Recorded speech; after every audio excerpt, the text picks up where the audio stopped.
स्वागत है आपका स्कूल राज थ्योरी में। आज हम आरंभ करने जा रहे हैं कक्षा 9 की सामाजिक विज्ञान में भूगोल का पहला अध्याय भारत, आकार और स्थिति। इससे पहले हमने सामाजिक विज्ञान में इतिहास का पहला अध्याय देखा था और उसके क्वेश्चन आंसर भी करे थे। अगर आपने नहीं देखा है तो उसकी लिंक डिस्क्रिप्शन में मिल जाएगी या फिर आप प्लेलिस्ट में जाकर भी देख सकते हैं। भारत, आकार और स्थिति। आप नाम से पता कर सकते हैं कि हम इसमें क्या पढ़ने वाले हैं। हम इसमें भारत का आकार, इसके राज्य, इसकी स्थलाकृति, इसके अक्षांशीय विस्तार, दक्षांशीय विस्तार और इसके आसपास में क्या क्या है वे हम देखेंगे। तो चलिए स्टार्ट करते हैं। भारत विश्व की प्राचीनतम संस्कृतियों में से एक है। पिछले 5 दशकों में भारत ने सामाजिक आर्थिक रूप से बहुमुखी उन्नति की है। कृषि, उद्योग, तकनीकी और सर्वांगीण आर्थिक विकास से अद्भुत प्रगति हुई है। भारत का विश्व इतिहास में भी महत्वपूर्ण योगदान रहा है। कृषि में हमने क्या प्रगति की है? हमने मशीनरी की तरफ चले गए हैं। औद्योगों में भी क्रांति आ गई है। तकनीकी क्षेत्रों में भी हम काफ़ी आगे बढ़ गए हैं। स्थिति। भारत एक विशाल देश है। यह उत्तरी गोलार्ध में स्थित है। उत्तर की ओर है, नीचे दक्षिण है, ऊपर उत्तर है, तो ऊपर की ओर है, इसलिए उत्तरी गोलार्ध में स्थित है। इसका मुख्य भाग 8 डिग्री 4 मिनट, डिग्री के बाद जो डैश है, 4 के बाद जो डैश है वो मिनट का साइन होता है। तो 8 डिग्री 4 मिनट उत्तर से 37 डिग्री 6 मिनट उत्तर अक्षांशीय तथा 68 डिग्री 7 मिनट पूर्व से लेकर 97 डिग्री 25 मिनट पूर्व देशांतर तक है। इसको अपन आगे मैप में देखेंगे अच्छे से। अभी आगे बढ़ते हैं।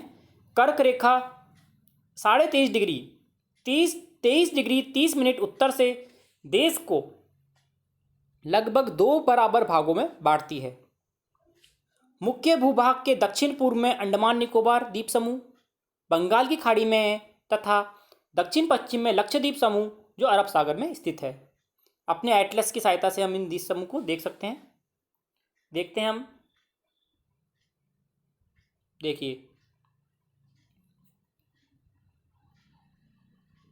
यहाँ पे हम लक्षद्वीप समूह को देख रहे हैं और यहाँ पे अंडमान को, बंगाल की खाड़ी में, और ये अरब सागर में। ऊपर हम देख सकते हैं अक्षांशीय विस्तार इसके और देशांतरी विस्तार। ये देशांतरी विस्तार हो गए और ये इसके अक्षांशीय विस्तार हो गए।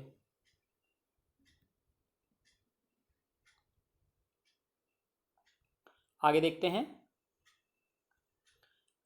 आकार।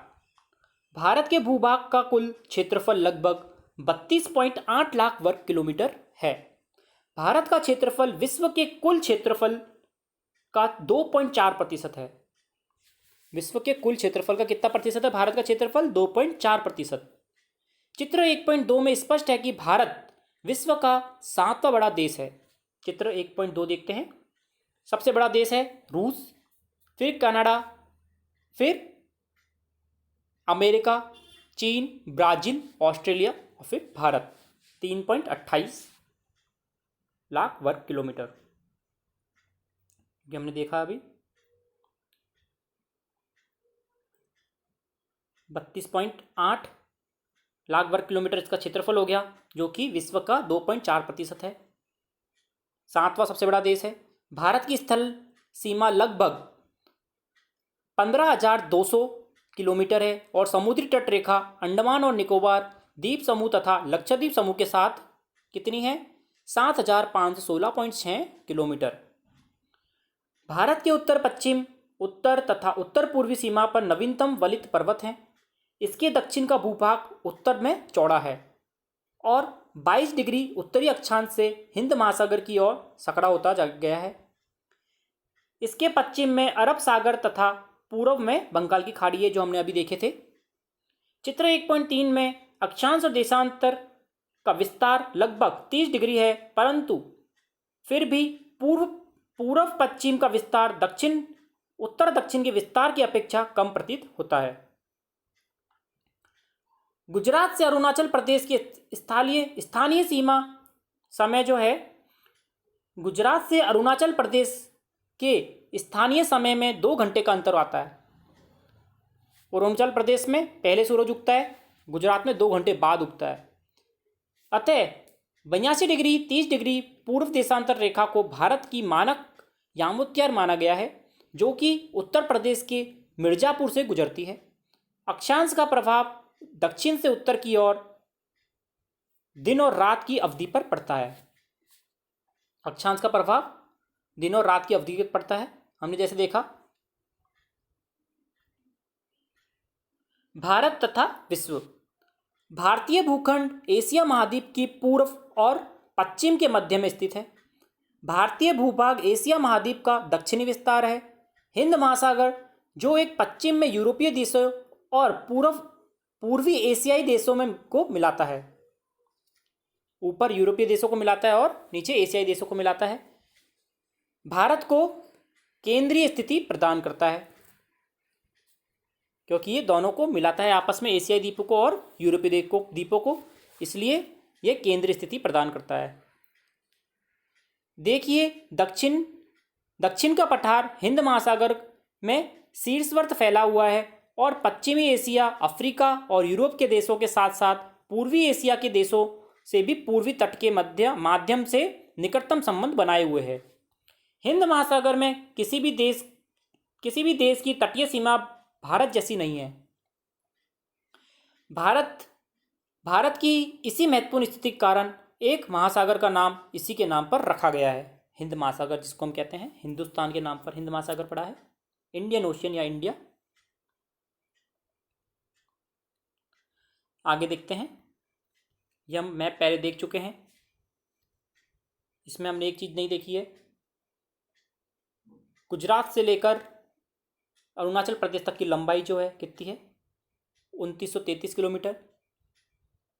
और ऊपर कश्मीर से लेकर इंदिरा पॉइंट तक की लंबाई है 3214। आगे देखते हैं चित्र, इसमें अंतर्राष्ट्रीय व्यापार मार्ग दिखाया गया है। भारत का विश्व के देशों के साथ संपर्क युगों पुराना है, परंतु यह संबंध समुद्री जलमार्गों की अपेक्षा भूभागों से होकर था। उत्तरी पर्वतों के दर्रों से अनेक यात्री प्राचीन काल में भारत आए, जबकि समुद्री मार्ग बहुत समय तक ज्ञात नहीं थे। इन मार्गों से प्राचीन समय से विचारों और वस्तुओं का आदान प्रदान होता रहा है। भारत का पश्चिम, मध्य और पूर्वी एशिया तथा दक्षिण एशिया के पड़ोसी देशों के साथ एक अद्भुत संपर्क रहा है। इसी प्रकार उपनिषदों के विचार, रामायण, पंचतंत्र की कहानियाँ, भारतीय अंक एवं दशमलव प्रणाली आदि संसार के विभिन्न भागों तक पहुँच सके। मसाले, मलमल आदि कपड़े तथा व्यापार के अन्य सामान भारत से विभिन्न देशों तक ले जाए जाते थे। इसके विपरीत यूनानी स्थापत्य कला, पश्चिमी एशिया की वास्तुकला के प्रतीक मीनारों और गुंबदों का प्रभाव भी हमारे के विभिन्न भागों में देखा गया है। भारत के पड़ोसी देश। भारत का दक्षिणी एशिया में एक महत्वपूर्ण स्थान है। भारत में 28 राज्य और 9 केंद्र शासित प्रदेश हैं। भारत की भूमि की सीमाएं उत्तर पश्चिम में पाकिस्तान और अफगानिस्तान के साथ, उत्तर में चीन, तिब्बत, जो नेपाल, भूटान के साथ तथा पूर्व में म्यांमार और बांग्लादेश के साथ है, और दक्षिण में समुद्र पार हमारे पड़ोसी द्वीप समूह राष्ट्र श्रीलंका व मालदीव हैं। भारत और श्रीलंका के बीच में छोटा समुद्री रास्ता पाक जल संधि तथा मन्नार की खाड़ी है। मालदीव लक्षद्वीप समूह के दक्षिण में स्थित है। अपने पड़ोसी देशों के साथ भारत के भौगोलिक और ऐतिहासिक संबंध बहुत अच्छे रहे हैं। अपनी एटलस में एशिया के मानचित्र में देखें कि भारत कैसे अलग दिखाई देता है। इसमें हम सारे 28 राज्य और 9 केंद्र शासित प्रदेश देख सकते हैं, और पास में जो भी अपने पड़ोसी देश हैं उसको भी दिखाया गया है। पाकिस्तान, अफगानिस्तान, नेपाल, भूटान, बांग्लादेश, म्यांमार और श्रीलंका नीचे।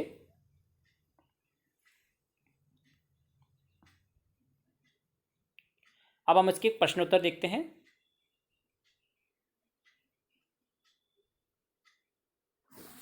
पहला प्रश्न है, कर्क रेखा किस राज्य से नहीं गुजरती? हमने अभी मैप देखा था, उसमें वापस दिखाता हूं मैं आपको। कर्क रेखा कौन कौन से राज्यों से गुजरती है? गुजरात, राजस्थान, मध्य प्रदेश, छत्तीसगढ़, झारखंड, पश्चिम बंगाल, त्रिपुरा व मिजोरम। तो इसका उत्तर क्या आ जाएगा? इसका उत्तर आ जाएगा उड़ीसा। नहीं गुजरती, उड़ीसा से नहीं गुजरती है, तीनों राज्यों से गुजरती है। आगे देखते हैं, भारत का सबसे पूर्वी देशांतर कौन सा है? सबसे पूर्वी देशांतर कौन सा हो जाएगा? 97 डिग्री 25 मिनट पूर्व। तो इसका उत्तर हो जाएगा क। उत्तराखंड, उत्तर प्रदेश, बिहार, पश्चिम बंगाल और सिक्किम की सीमाएं किस देश को छूती है? इसका आंसर आ जाएगा नेपाल।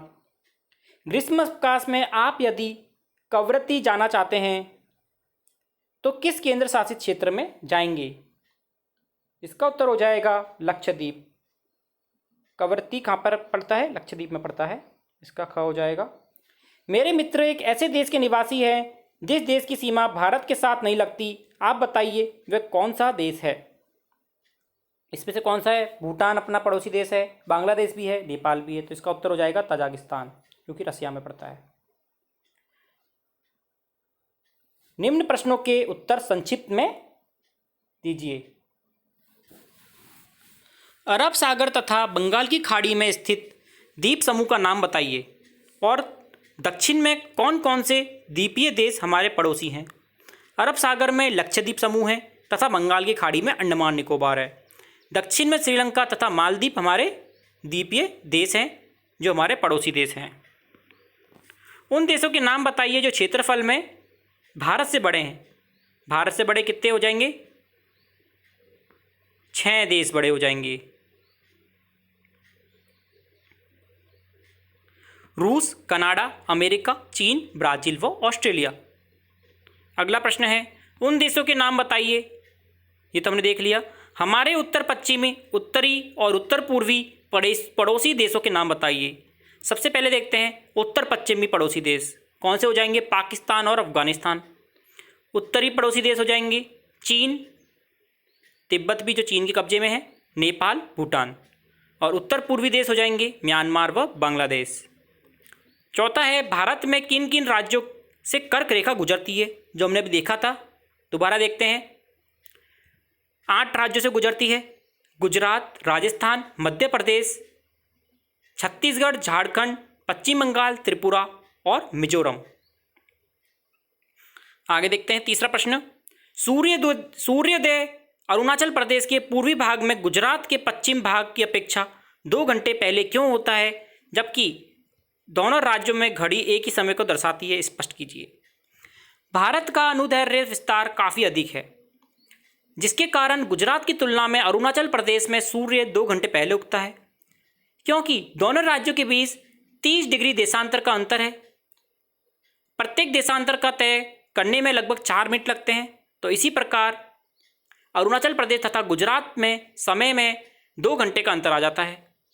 भ्रम से बचने के लिए भारत में मध्य के मेरिडियन मानक जो है 82 डिग्री 30 मिनट ईस्ट को माना जाता है। यह उत्तर प्रदेश के मिर्ज़ापुर से गुजरता है। यहाँ के समय को पूरे देश का मानक समय माना जाता है, इसलिए पूरे देश के हर राज्य में घड़ियों एक ही समय दर्शाती है। प्रश्न नंबर 4 है, हिंद महासागर में भारत की केंद्रीय स्थिति से इससे किस प्रकार लाभ प्राप्त हुआ है? भारतीय भूभाग पूर्व और पश्चिमी एशिया के बीच में स्थित है। वह हिस्सा जो एशियाई महाद्वीप से जुड़ा हुआ है। भारत को अपने उत्तर, पश्चिम व पूर्व में स्थित विभिन्न देशों से जोड़ता है। जो हिस्सा हिंद महासागर में फैला है वह भारत को यूरोप, पश्चिमी एशिया, पश्चिम में अफ्रीका और पूर्व में एशिया तक के देशों को जोड़ता है। भारत के सामरिक स्थान ने प्राचीन काल से ही विचारों का आदान प्रदान में योगदान दिया है। भारत तीनों ओर से हिंद महासागर से घिरा हुआ है, जिसके कारण वस्तुओं तथा सेवाओं के आयात निर्यात में भारत को अत्यधिक लाभ देता है। यही कारण है कि भारत में हिंद महासागर का महत्वपूर्ण योगदान है।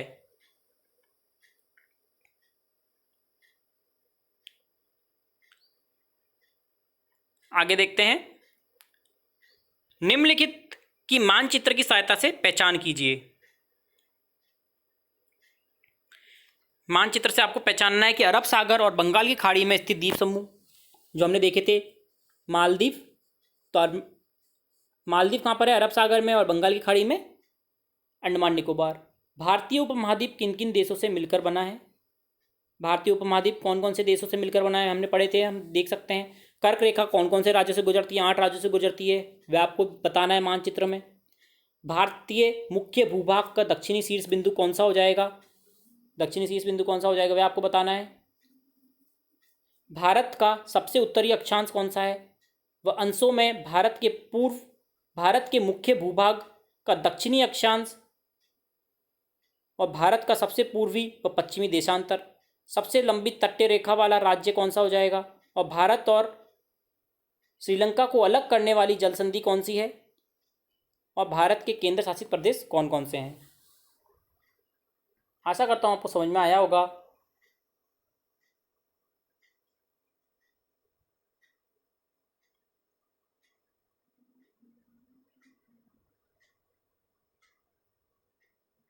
अगर आपको कोई और प्रॉब्लम आती है तो आप मेरे को कमेंट करके पूछ सकते हैं। धन्यवाद।